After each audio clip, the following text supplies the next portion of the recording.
Hello, I am Brandy Davis. I am the HMIS trainer here with Echo.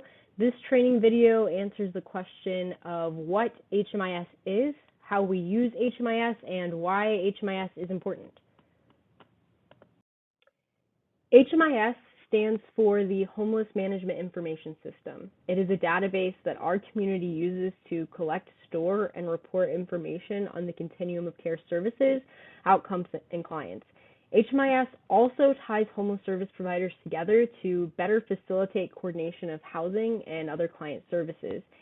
HMIS is also referred to as Service Point, and our vendor is WellSky. So when we hear these three words, Service Point, WellSky, or HMIS, they're all connected to the database that we use to store client data.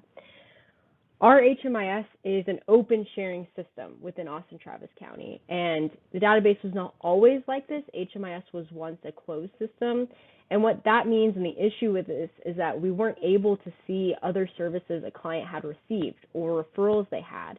So let's say a client is enrolled in your program, you're trying to offer services to that client, but are having some issues making that initial contact.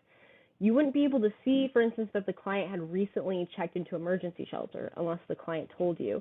So this closed system was really not beneficial for service coordination especially. And so it was decided that instead HMIS would be an open sharing system within Austin Travis County. And so that means that we as service providers are able to see when a client checks into emergency shelter, are enrolled in receiving services from programs, have housing referrals made for them. And so an example of how open sharing is beneficial is from when I used to do coordinated entry work.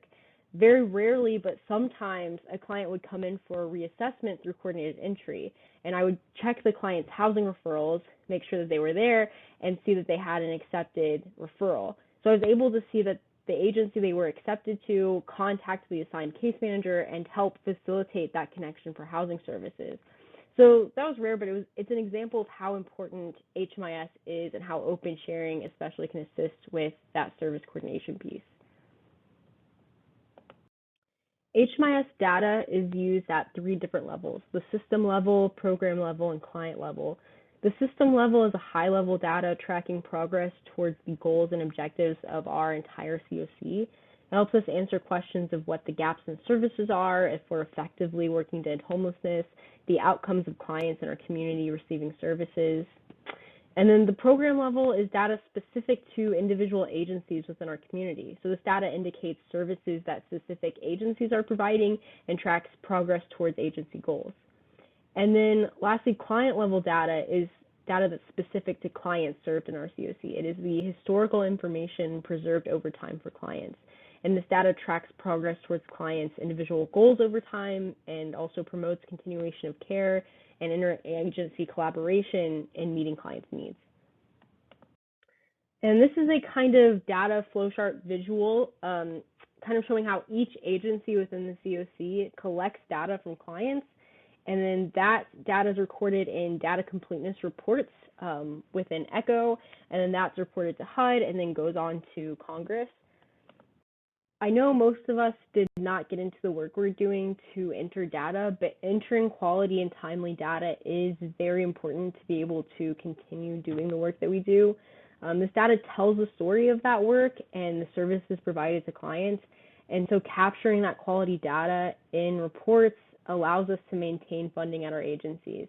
And it could even potentially lead to things like increased funding within agencies so that more services can be provided, maybe being able to hire more staff or have smaller caseloads.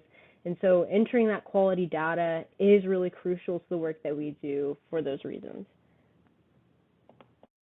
And as always, if you have any questions about information that was covered in this training video, please feel free to click the link to submit a help desk ticket. That goes out to our entire team so we can answer any questions that you might have. And you can always bring those questions to me as well when we meet in person for training.